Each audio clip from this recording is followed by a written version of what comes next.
If you're like me and you bike around Chicago quite a bit, you've likely seen these markings. They're not everywhere, but you can see them along these routes that have dotted lines on the Chicago bike map, marking shared lanes. However, until today, I never really understood what they were supposed to mean. From my perspective, they always seem to mean basically nothing. There are some colloquial names for this thing, my favorite of which is the Sharrow or shared lane arrow. I'll be using that term for the rest of the video. In terms of the use of the Sharrow, Wikipedia directed me to this page on the U.S. Department of Transportation Federal Highway Administration Manual on Uniform Traffic Control Devices.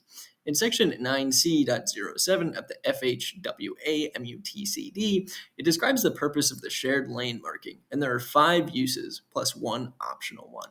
Here are those uses. Use 1. They are to assist bicyclists with lateral positioning in a shared lane with on-street parallel parking in order to reduce the chance of a bicyclist impacting the open door of a parked vehicle. First, one small thing, the language on this makes it sound like the bicyclist is just not paying attention and runs right into a door that's been open for the past 10 minutes. But I went out and rode directly along the middle of the Sharrows, and I was very surprised how far to the left of the parked cars some of these were. You probably wouldn't get smacked by a door if you were that far away. But often I ride toward the right side of the Sharrows because although the swinging door is terrifying, a swinging door feels less likely than making a driver behind me annoyed because they feel like they can't pass. When biking along the center of the Sharrows in certain places, I felt very exposed to traffic. Use 2. Assist bicyclists with lateral positioning in lanes that are too narrow for a motor vehicle and a bicycle to travel side by side within the same traffic lane.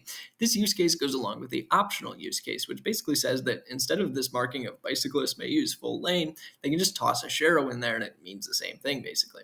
The problem with this one is that I'm assuming the people that wrote these rules have never ridden a bike in Chicago. If there's very little traffic and you ride right down the middle of a lane following the Sharrows, drivers will become very angry with you for slowing them down. That being said, when traffic is heavy and things are moving slowly, it's totally fine. But even then, why would someone ride right down the middle of the lane anyway? Use 3. Alert road users of the lateral location bicyclists are likely to occupy within the traveled way.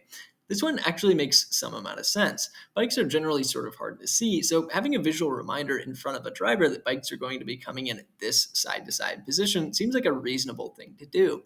However, I'd be curious to ask some drivers to see if they've ever used these markings for that purpose.